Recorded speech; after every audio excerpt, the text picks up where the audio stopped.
Hi class, it is student. Today questions number 9. Up to questions number 8, our video has completed. Our exercise up to 8 has completed. And today I am going to start questions number 9. Find the value of A and B. हामीले यसमा A र B को value चाहिँ के त निकाल्नु पर्ने हुन्छ. यो सबै हाम्रो मिड भ्यालुहरु यहाँबाट दिएको छ, मिड पोइन्ट दिएको छ. हामीले चाहिँ के त A र B को भ्यालु निकाल्नु पर्ने हुन्छ. सो अब म यता गर्छु. प्रश्न नम्बर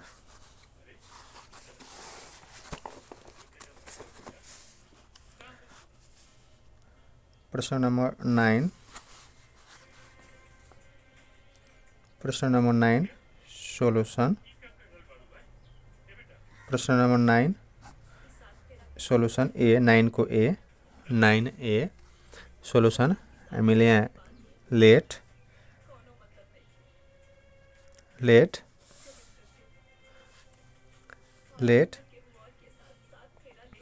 हाम्रो यहाँ late A, 4 and B A, 4 and B, 4 and हाम्रो मिड भ्यालु दिएको छ. यो हाम्रो के त मिड भ्यालु दिएको छ. So let A 4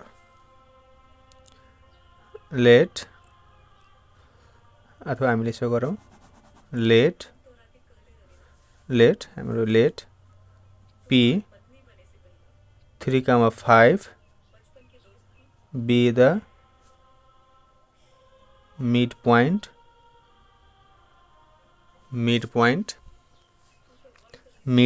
of the line, midpoint of the line joining joining joining the points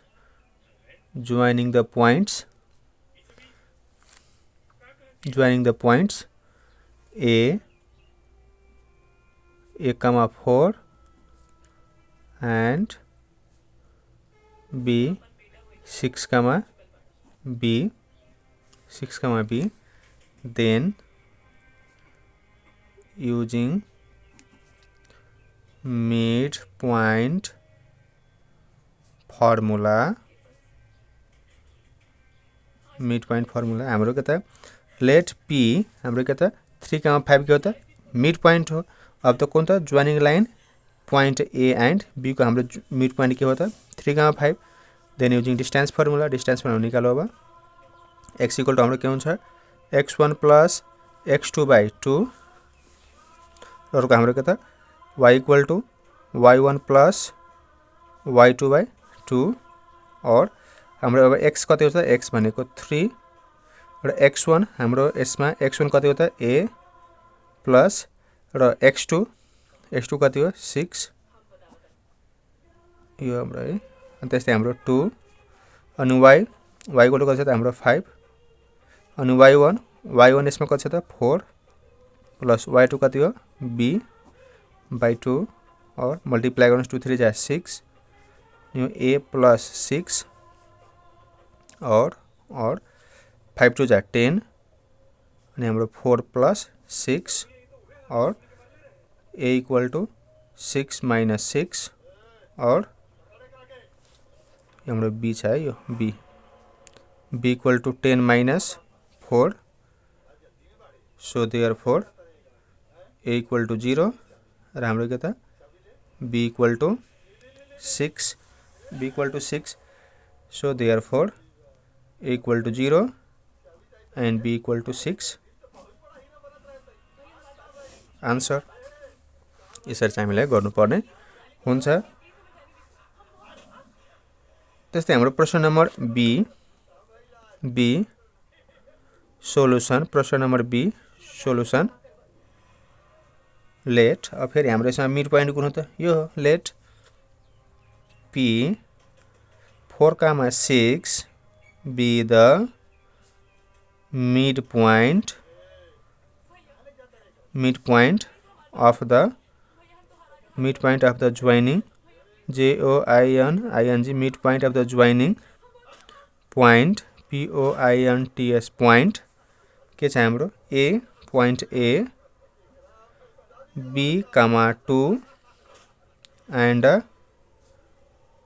B 10 comma a 10 comma a, then using midpoint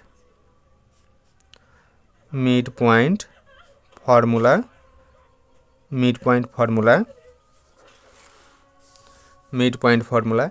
x equal to x1 plus x2 by 2, y equal to y1 plus y2 by 2, और अब यसमा x हाम्रो कति छ त 4 छ अनि x1 कति हो त हाम्रो x1 भनेको b प्लस x1 हाम्रो कति छ त b अनि x2 कति छ त 10 प्लस 2, त्यस्तै हाम्रो y यसमा y कति हो त हाम्रो y भनेको 6, y1 भनेको हाम्रो कति छ त 2 प्लस र y2 कति छ त हाम्रो a by 2 और मल्टिप्लाई गर्नुस् 4 2 जा 8 4 2 जा 8 अनि यो b प्लस 10 और 6 2 जा 12 6 ले 2 ले मल्टिप्लाई गर्नुस् अनि यो 2 प्लस a और b इक्वल टू हाम्रो के त अब 8 माइनस 10, यो 8 अनि प्लस 10 आयो भने के हुन्छ माइनस 10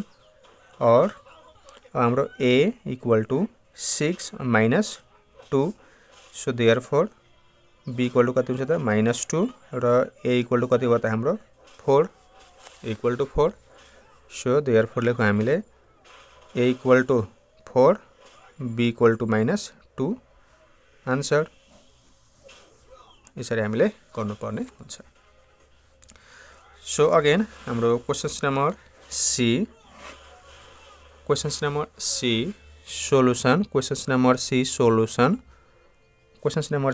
सोलुसन लेट हाम्रो p यहाँ पनि छ late p,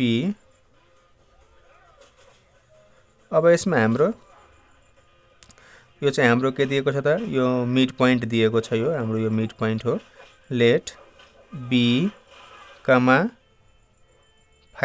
2 be the midpoint point midpoint of the joining of midpoint of the line joining line joining the points a कति छ त -4 comma a and b 2 comma 2, then using distance formula dis midpoint formula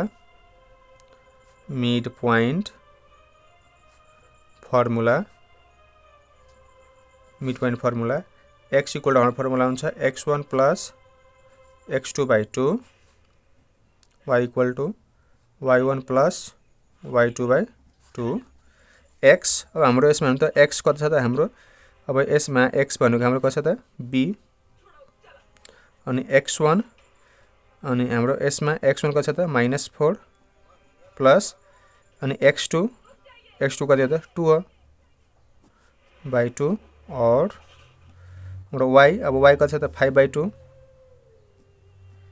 र y1 यसमा y1 कति हो त a plus y2 कति हो त 2 by 2, यता म गर्दिन्छु। अब एक स्टेप अझै यहाँ जान्छ, b into b 2 into b 2b equal to हाम्रो यो कति हुन्छ त -4 बाट 2 घट्छ त कति हुन्छ हाम्रो -2 और अब हामीले यहाँ बाइ क्रस मल्टिप्लाई गरौँ 2 5 जा 10, 5 ले 2 लाई गरौँ 5 ले 2 लाई अनि 2 ले a लाई equal to 2 into a 2a plus 2 2 जा 4, अब म यता गर्दिन्छु। अब 2 के रे b को b -2 लाई -2 ले के गर्छ 2 डिभाइड गर्न जान्छ, त्यस्तै फेरि और अब यो 2a को 2a भयो इक्वल टू 10 ले के त 4 ले सब्ट्र्याक्ट गर्छ 10 - 4 और b इक्वल टू 2 ले डिभाइड गरेर कति हुन्छ -1 और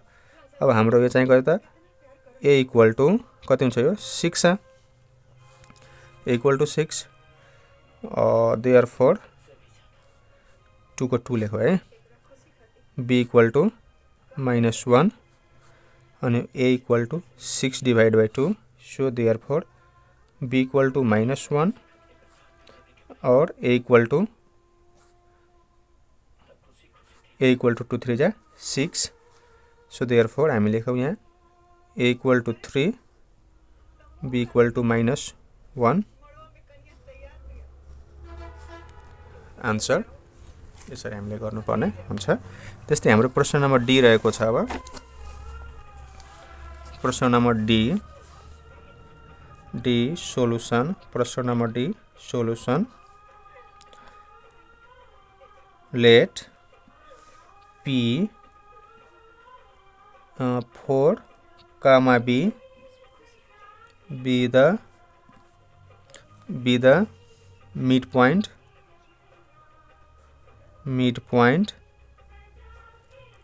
of the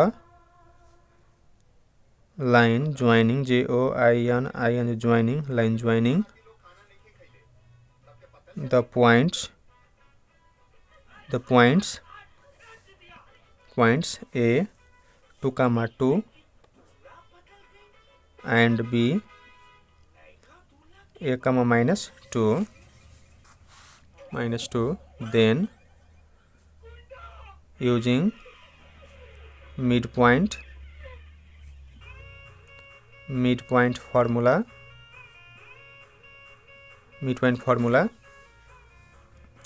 x equal to x1 plus x2 by 2 y equal to y1 plus y2 by 2 और हाम्रो अब यसमा x कति छ त a x1 कति छ त हाम्रो 2 प्लस x2 के हाम्रो यो a भनेको 4 न हो यो x भनेको 4 है यो 4 छ 4 अनि हाम्रो x2 यसमा x2 कति हो त a by 2 और y कति छ त b अनि y1 कति छ त हाम्रो y1 2 प्लस y2 कति हो त -2 by 2 और यसले मल्टिप्लाई गर्नु 4 2 जा 8 इक्वल टू 2 प्लस a और अब यसलाई मल्टिप्लाई गर्नुस् 2b इक्वल टू अनि प्लस माइनस यो कति भइहाल्छ 0 भइहाल्छ 0 और a इक्वल टू 8 -2 और b equal to 0 divide by 2 so therefore a equal to 6 and b equal to 0 hence so therefore a equal to 6 b equal to 0 answer। So class 8 student हाम्रो प्रश्न number 9 complete भयो। हाम्रो exercise 8.2 पनि complete भइसकेको छ। अब म 8.3 को एक्सरसाइज अर्को भिडियोमा लिएर आउने छु। 8.3 को अर्को भिडियो लिएर आउँछु। So thanks for watching. र यो च्यानलमा नयाँ हुनुहुन्छ भने प्लिज च्यानललाई सब्स्क्राइब गर्नु होला, भिडियोलाई शेयर गर्नु होला, भिडियो कस्तो लाग्छ लाइक कमेन्ट गर्न नबिर्सनु होला। हस्त धन्यवाद। Thanks for watching.